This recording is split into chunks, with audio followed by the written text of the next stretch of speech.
to this action plan, okay? One, you got to prospect. Two, you've got to do approach and contact. They're the same thing. Got to do an approach and a contact. Number three, you've got to do a presentation. Not you. A presentation has to be done. Number four, you've got to do a follow-up. Number five, you've got to do a startup. That would be called onboarding. And number six, you simply duplicate. That's where we talk about wax on, wax off, right? So did you get those 6 steps? Prospecting, approach and contact, presentation, follow-up, the startup, and the duplication. You can't leave any of these out or you're going to have an incomplete business. If I had someone sitting in the corner with me right now in my office and they were sitting there, but they had no brain, I mean, literally had no brain, are they really a person? I don't think so. I think they're just a body that's not functional. Or if they had no heart, they'd be dead, wouldn't they? They'd be complete. They'd just be sitting there, but it'd be like Weekend at Bernie's. Well, my point, that's kind of an odd, very peculiar example, but these are 6 steps. They're like organs in a body. And if you remove one of them, you don't have a complete body of work. It's like making a cake with a recipe. See how it comes out if you leave out the sweetener. Okay, kind of a plain vanilla cake. So let's talk about these steps very quickly. Prospecting. Prospecting is the act of building a list. We're going to have the website up. I'm going to be talking with my web guy, but we're going to have the team website up that I've been promising you for 3 weeks before the end of this week. I believe whoever's helpful with that, can you nod your head? Do you think that's possible that we could have it up before the end of the week? I'm talking to you. Yeah, there it is. I'm looking at you right now. So by the end of the week, we're going to have it up. And it'll be a work in progress, but there'll be a lot of tools in there. One of the tools will be what is called a prospect list or a top 20 target market list. Another thing we're going to have is a business plan worksheet that you can use with your new people. Now, you can do your business, and I'm not saying this sarcastically at all. You can do your business however you want. You can run all kinds of different programs and integrate them and all that. But I did see the movie Young Frankenstein, and I learned that actually was not like a real functional human being when it got done, right? It was like a bunch of piecemeal components to make this really odd creature. So what I share with you and the way we do it is a system I learned over 25 years ago that is congruent. It runs, but if you start to modify it, I'm not giving you any kind of a warning at all right now. I'm just saying if you start to modify it, I don't know what the outcome will be, and I'll tell you why, because I've never modified it. The guy that taught it to me made $33 million in 10 years. Why would I modify that? And another guy that I was mentored by was making over $300,000 a month, taught me the things that I teach. Why would I modify it? I'll tell you why I modify it, because I think I got a better idea. That's why I do it, right? So how about if you think about this, just consider this. How about if you run the system as tightly as you can, like as if you bought a franchise with McDonald's and you ran the McDonald's system exactly as they taught you until you get to $10,000 a month. Just do it until you get to $10,000 a month. Then when you get there, if you want to experiment, do some other things, by all means do it. But what I can tell you is what I'm teaching you works. It's predictable, it's productive, it's profitable. So I want to encourage you, until we get the website up, to go online and put in there a prospect list. You can get one down, you can print it down. I'll find one, we'll get it sent out to you. We're going to modify it, but for right now, you can just go get one. And what should you do? The first place that you should go when you do prospecting is into your natural market. Your natural market, some people call it the warm market. It's just the natural market. It's anybody and everybody you know on a first name basis. They don't need to be friends. Well, it would probably be a good idea that they're not adversaries, by the way. I don't think that's smart. But none of you sweet people have adversaries, but they should be people that you could say hello to. If you ran into them, you would recognize them. And, or maybe not, maybe you've met them through some online forum, but there are contacts you've got in the sphere of the natural marketplace that you know of one another. Does that make sense to everybody? Yes? Okay. So whether you take a written list, a written prospect list, or you get a white marker board, which is what I do, and you start to put those names on it.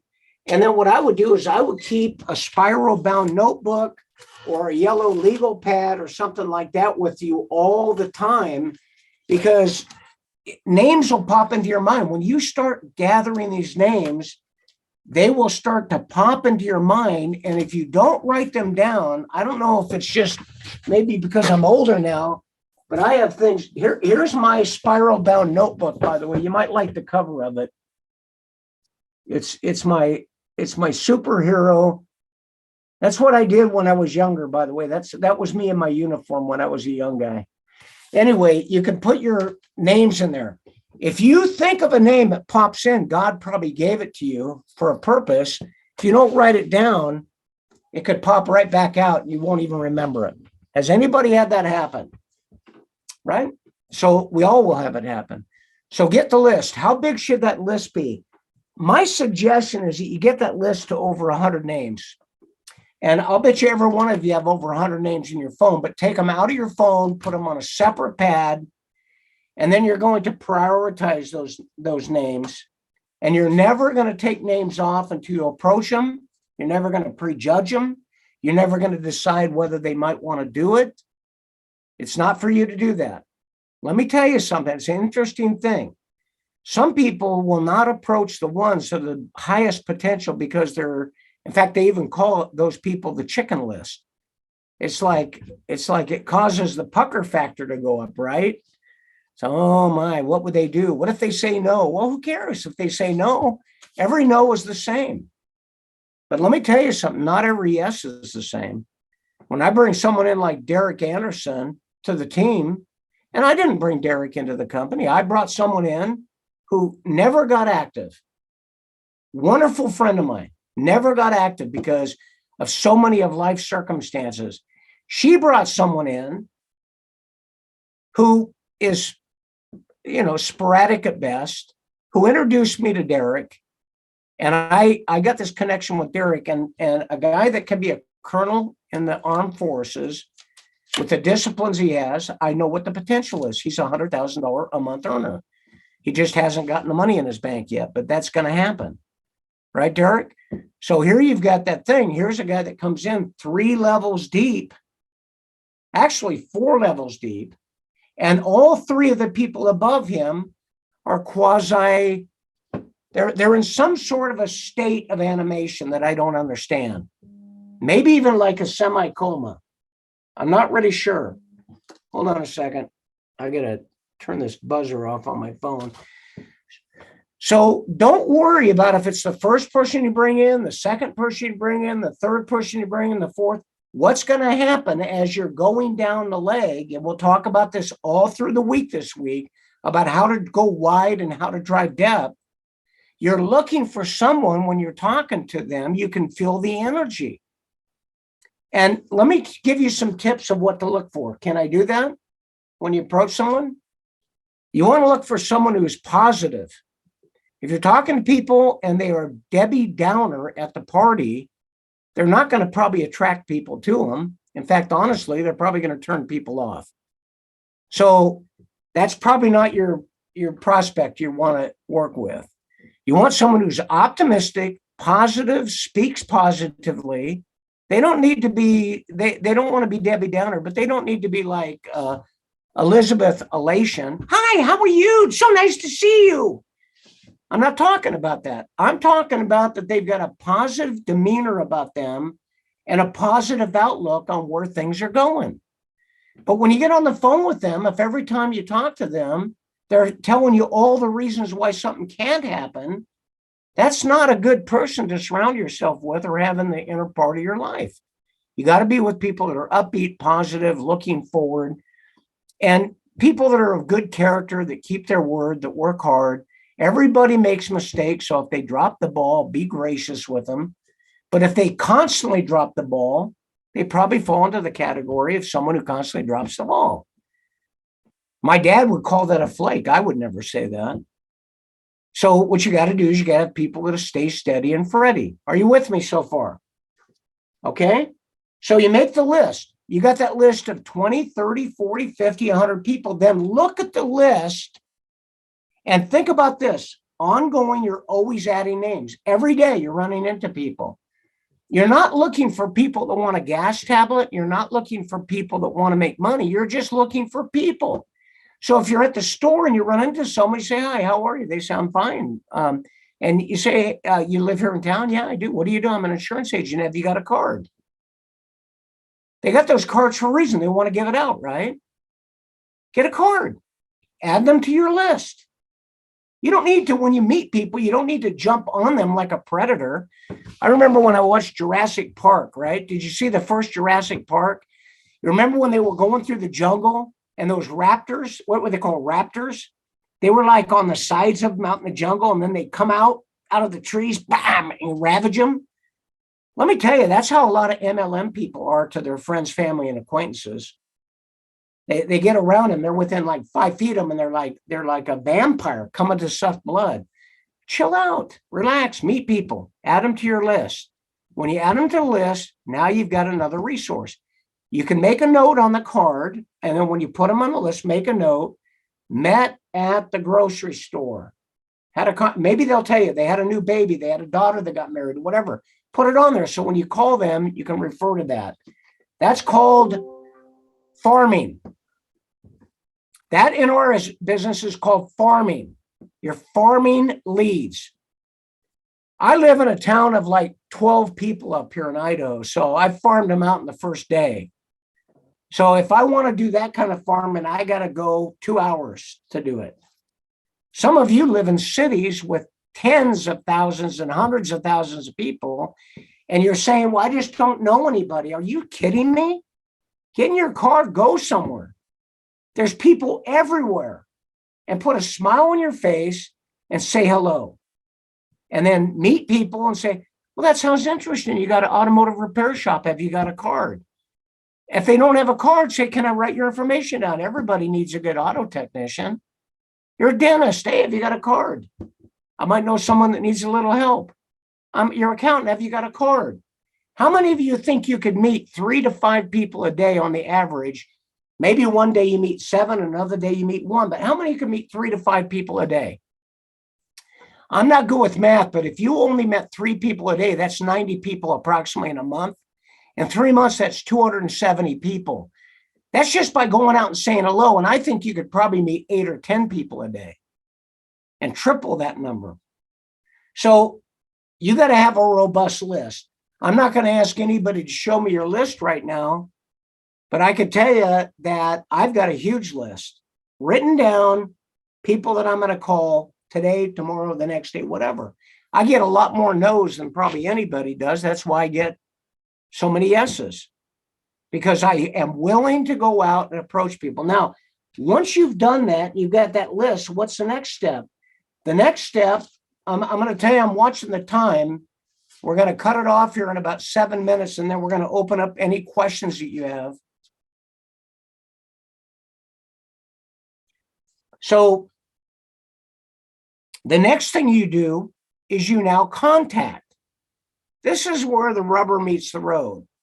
You could have a big list, but if you don't call them, it's like gold in a mountain you never dig out, right? And when you go digging in that mountain for gold, sometimes you're going to find gravel, sand, dirt, mud, rattlesnakes. You're going to find all kinds of stuff. And some fool's gold. They used to call it fool's gold, right? All that glitters is not gold. But down in there, there is gold in them there hills. Okay? So you got to go through that mountain of leads to find the gold. And I'll tell you how you know when you got gold. Are you ready? How many of you like to know absolutely when you've got gold? Anybody would like to know that? I'm going to tell you how to find it, and then we're going to wrap this part of the call up. I'm going to repeat this tomorrow because spaced repetition is the best instructor.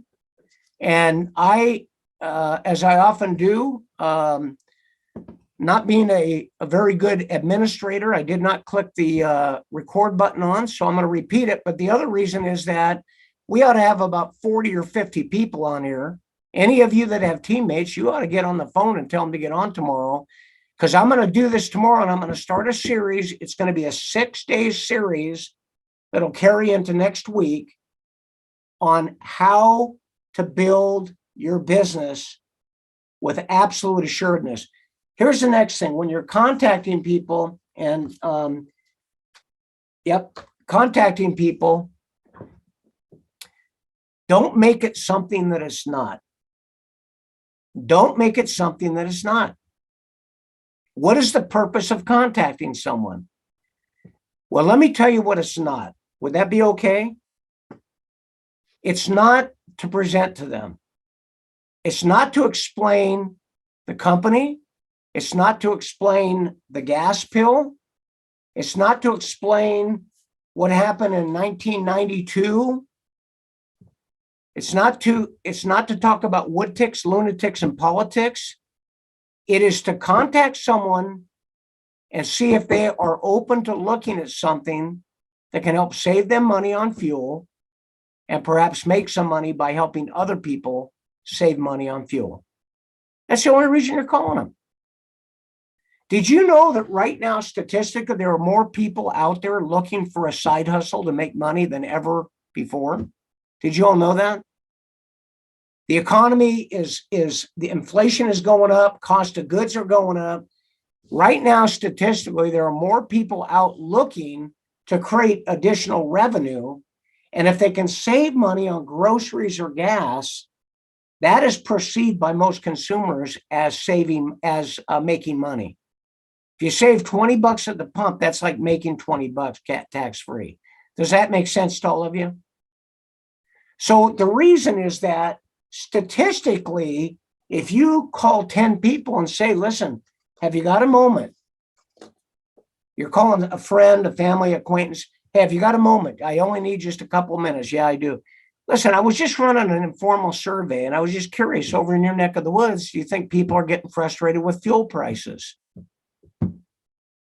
I was just thinking, I'm running an informal survey. Are people in your neck of the woods, or people in your area, maybe you don't want to say neck of the woods, maybe that's too backwoods for you. Are people in your suburb? Are people in your circle of friends? Do you think they're getting a little frustrated with these fuel prices? How difficult a question. And by the way, right now with the economy and what's going on, I would say a natural question to ask someone. I was just curious. Now, if they live in the house next door to you, don't say, I was wondering if people over in your neighborhood. Okay, use some common sense, right? You just call that person next door. Listen, the reason I called you is I didn't want to get out of my lazy boy chair and walk over there, but I want to ask you something. You getting frustrated with the price of fuel? They can say one of a couple of things. They can say no. Wow, can you loan me some money then? Or they can say anything but no. Their answer is going to be in one of two categories, no or anything but no. Would you agree with that? Yes? If they say no, say, hey, do you know what, you just ask them, do you know anybody who'd like to make some extra money? What's the worst thing that's going to happen? They're going to go, what's going on? What are you doing? This sounds kind of fishy to me. Yeah, it is fishy. It's like salmon. I'll talk to you later. And they'll think all day about what you just said, right? Salmon. I wonder what that meant. What was the code for salmon? Who cares?